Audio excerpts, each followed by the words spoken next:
Subscribe to my YouTube channel and press the bell icon to get the latest educational video before anyone. Thank you.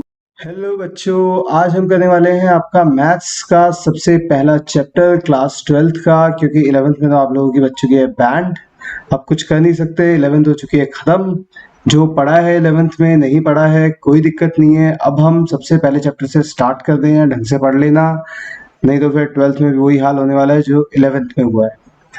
तो भाई लोग, मैंने जो अपना course design किया है वो पूरा इस हिसाब से किया है कि पहले मैं आपको कॉन्सेप्ट बताऊंगा, फिर अपन लोग करेंगे एनसीईआरटी के क्वेश्चंस, क्योंकि बोर्ड में आनी तो एनसीईआरटी ही है। आपकी टीचर कुछ भी करा दे या आपका ट्यूशन वाला कुछ भी करा दे, तो सबसे पहले अपन लोग करने वाले एनसीईआरटी, फिर हम लोग करेंगे एग्जाम्पलर। जिसकी एनसीईआरटी अच्छे से हो जाए वही एग्जाम्पलर करना, और जिसकी एनसीईआरटी ना हो वो सिर्फ एनसीईआरटी तक रहना। एनसीईआरटी में भी 70-80% कहीं नहीं जाते भाई। तो आइए स्टार्ट करते हैं रिलेशन। अब सबसे पहले रिलेशन क्या होता है। रिलेशन तो आप कहोगे सर लास्ट टाइम भी पढ़ा था। हाँ बिल्कुल पढ़ा था, बट वो रिलेशन और ये रिलेशन में बहुत फर्क है। रिलेशन में देखो, सबसे पहले कहानी शुरू हुई थी हमारी सेट से। जो आपने 12th क्लास में पहला चैप्टर पढ़ा था वो था सेट्स। अब सेट्स क्या होता है? सेट्स होता है एक नंबर का कलेक्शन। जैसे मैंने अगर एक सेट लिख दिया, ए सेट लिख दिया मैंने, 1 2 3 कुछ भी, मतलब 1 2 3 ABC वटेवर। अगर मैं कहूँ ये इससे मुझे रिलेशन बनाना है, और रिलेशन कैसा बनाना है? ए से ए तक का रिलेशन। तो उसको हम कैसे लिखते थे? ए इंटू ए, जिसके तहत हमने उसको कुछ अलग सी डेफिनेशन दी थी। जैसे मैंने यहाँ लिख दिया ए बी मतलब एक ऑर्डर्ड पेयर है, और कैसे अरेंज है? A equals to B plus one, और A equals to B plus one, और ए बी बिलोंग करते हैं ए को। अब ए बी का क्या मतलब है कि ये एक ऑर्डर्ड पेयर है। ऑर्डर्ड पेयर मतलब इसमें 2 नंबर आने वाले हैं, और कैसे आने वाले हैं? जो ए होगा वो बी से ज्यादा होगा, बी प्लस वन। तो अगर बी है 1 तो ए होगा 2 2 1। ऐसे ही एक 3 2 हो जाएगा, उससे ज्यादा नहीं हो सकता, क्योंकि अपना जो सेट है वो ए है। ए के अंदर से ही मुझे छांटने हैं रिलेशन। समझ में आ गया? बड़ा सिंपल सा कंसेप्ट है रिलेशन का। और ये जो पूरे के पूरे नोट्स है ये सब आपको पीडीएफ में मिल जाएंगे, तो टेंशन लेने वाली कोई बात ही नहीं है। कुछ लिखने की जरूरत नहीं है, जो मैं लिखूंगा वो भी सब मिल जाएगा। सीधा सीधा समझते जाओ, अपना सारा दिमाग समझने में लगाओ। दोस्तों, कहानी शुरू होती है अपने रिलेशन से। रिलेशन क्या होता है? एक सेट है। अगर एक ए सेट है, ए सेट मान लो 1 2 3 4 कुछ भी है। अगर मुझे इससे कार्टेशियन प्रोडक्ट बनाना है ए इंटू ए, तो लास्ट टाइम हमने क्या पढ़ा था? दो दो के उसमें बनाते रहो बस, 1 2 1 3 1 4। अब यहाँ पे ऑर्डर भी बहुत मैटर करता है, तो नेक्स्ट जब हम लिखेंगे तो 2 1 2 3 2 4 एंड सो ऑन।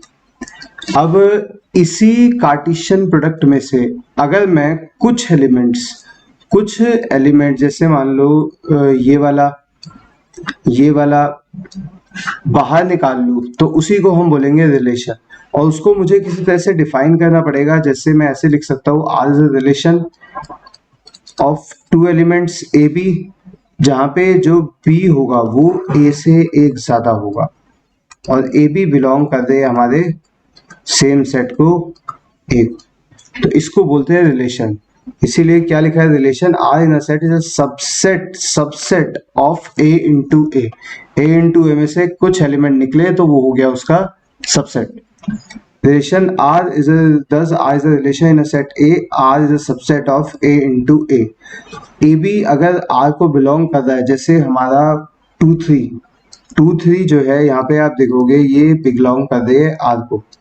तो we can say A is related to B and we write A R B. हम इसको ऐसे भी लिख सकते हैं 2 RB। बड़ा सिंपल है। और अगर वो बिलोंग नहीं कर रहा तो यहाँ पे काटा लगा दो और लिख दो A is not related to B. Very simple, बड़ा सिंपल सा एग्जांपल यहाँ पे लिखा है। A is equals to 1 2 3 4 5 6। R एक रिलेशन दे दिया, रिलेशन में इसको डिफाइन कर दिया। अब ए माइनस बी जो है वो 2 है।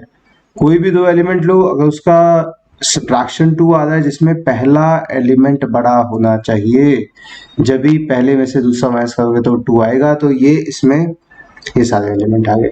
अब लास्ट टाइम आप लोगों ने ये भी पढ़ा होगा कि ये जो अपनी होती है इसको बोलते हैं सेट बिल्डर फॉर्म। तो ये रिलेशन की भी सेट बिल्डर फॉर्म है, और ये अपनी होती है रूस्टर फॉर्म। 11th में किसी को कुछ याद नहीं रहता, मुझे लगता है सब 11th खत्म सब भूल भाल जाते हैं, बट यार ऐसा मत करना क्योंकि 11th के ही कॉन्सेप्ट जो है इसमें बार बार रिवाइज होने वाला है। But no need to worry, जो आता है वो ठीक है, जो नहीं आता वो मैं कराता रहूंगा जितना हो सकेगा।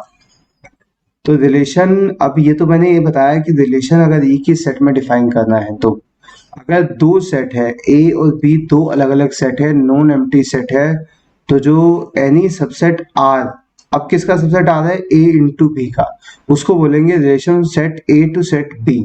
बट इसमें एक बहुत ही खास बात है, और खास बात यह है इसमें जो पहला एलिमेंट होगा वो पहले सेट से होगा, पहले सेट से, और जो दूसरा एलिमेंट होगा वो दूसरे सेट से होगा, बी से। बाकी सब कुछ सेम है, वही रिलेशन डिफाइंड है किसी किसी रिलेशन की तरह। भाई किसी का किसी से रिलेशन होता है तो उसके बीच में कोई लिंकेज होता है, जैसे आपका आपकी सिस्टर से रिलेशन है, तो यहाँ पे भी 1 3 1 4 2 3 2 4 यहाँ पे रिलेशन डिफाइन नहीं किया, बट इसका कुछ ना कुछ इससे रिलेशन होगा। अब आती है दो बड़ी simple term, domain and range. Domain क्या होता है, जैसे हमने रिलेशन लिखा 1 3 2 3 2 4 2 4 2 2 का गैप है इसमें, 3 5, ऐसा कुछ भी रिलेशन है तो जो पहले एलिमेंट्स होते हैं वो होते हैं डोमेन।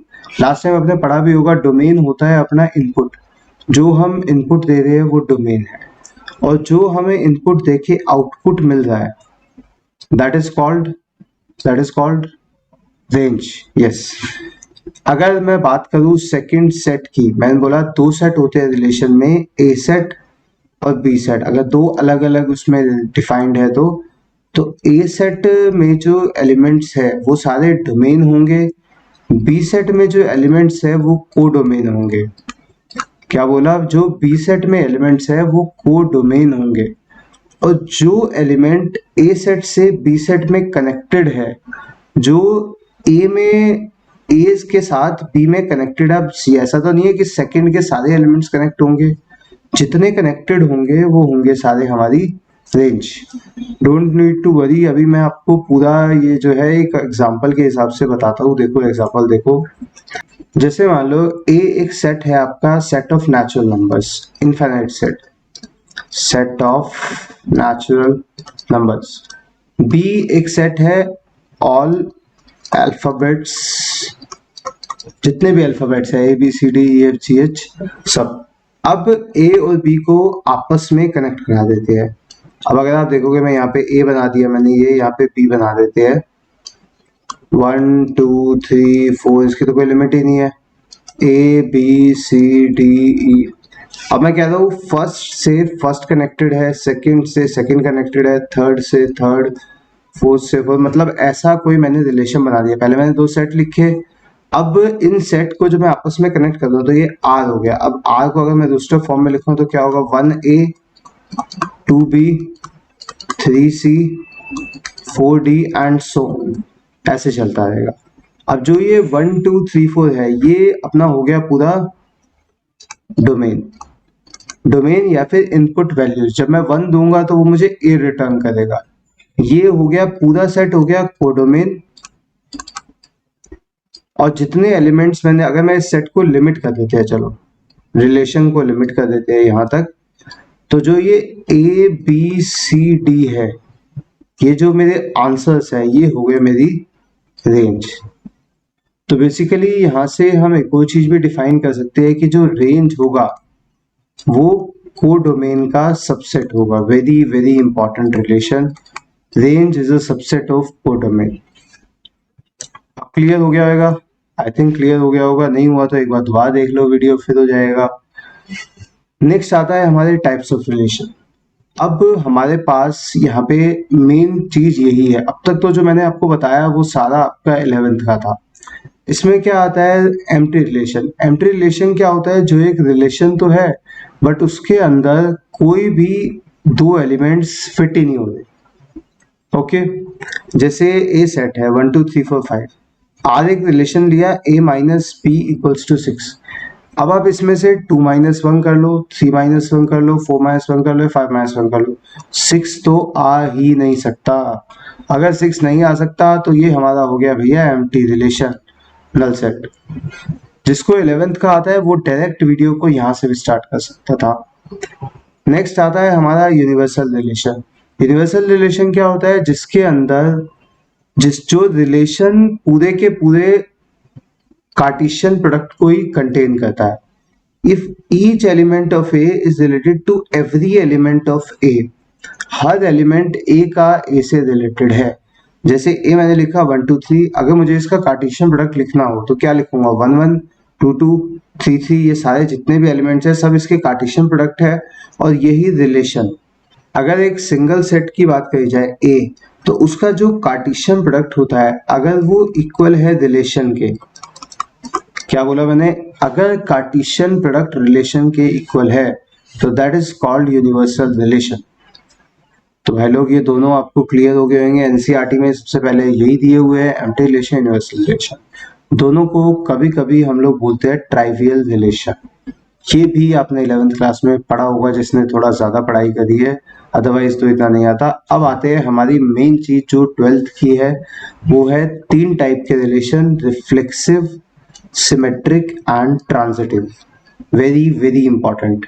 और यही 3 चीजें आपकी पहली एक्सरसाइज पूरी की पूरी इसी पे बेस्ड है, बिल्कुल भी मुश्किल नहीं है।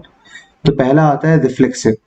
रिफ्लेक्सिव क्या कहता है, ध्यान से समझना। If A be a non empty set, ठीक है जी, ए कोई भी नॉन एम्प्टी सेट हमने ले लिया 1 2 3 4, a relation R on A is said to be reflexive if AA belongs to R for each A belongs to A। मतलब जितने भी एलिमेंट A में है for each A belongs to A, उसमें से AA पूरे के पूरे रिलेशन में आने चाहिए।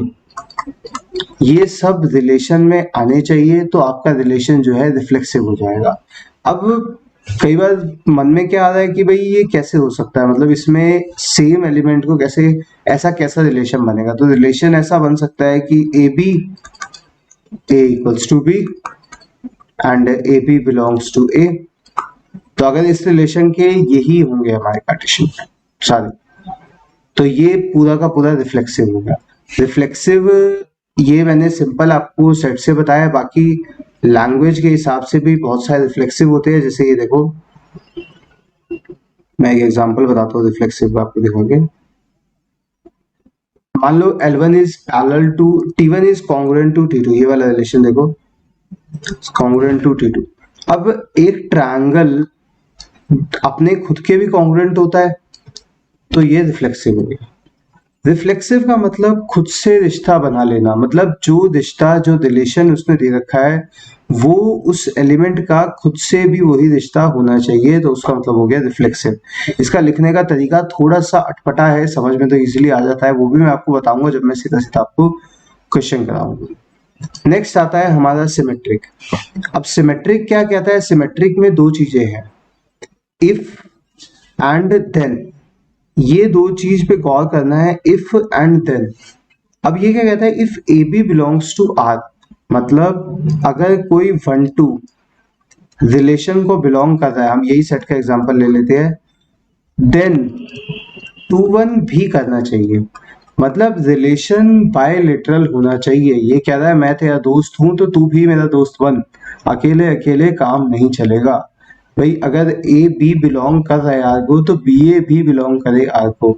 अगर एक लाइन L1 परपेंडिकुलर है L2 के, तो L2 भी परपेंडिकुलर होती है L1 के।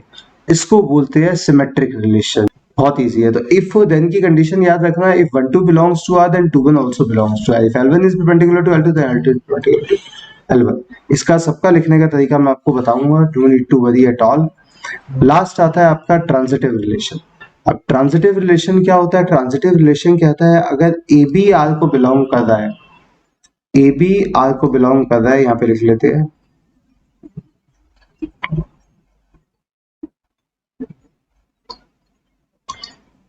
लेट्स सपोज 1 2 एंड 2 3 ये आर को बिलोंग कर रहे हैं, 1 2 एंड 2 3 आर को बिलोंग कर रहे हैं, तो वो कह रहा है कि 1 3 भी आर को बिलोंग करना चाहिए। मतलब अगर पहला रिलेटेड है दूसरे से, दूसरा रिलेटेड है तीसरे से, तो पहला भी रिलेटेड होगा तीसरे से। ये हमारा कहता है ट्रांजिटिव। बट इसमें जो इफ वाली कंडीशन है वो बहुत अलग है। अगर ये होगा जब ही ये होगा, अगर मान लो आपके रिलेशन में 1-2 है बट 2-3 है ही नहीं, मतलब पहले का दूसरे से रिश्ता है पर दूसरे का तीसरे से नहीं है, तो पहले का तीसरे से होने का कोई सिग्निफिकेंस नहीं है। अगर रिश्ता है तो ऐसा ही होना चाहिए, पहले का दूसरे से है, दूसरे का तीसरे से है, तो पहले का तीसरे से होगा।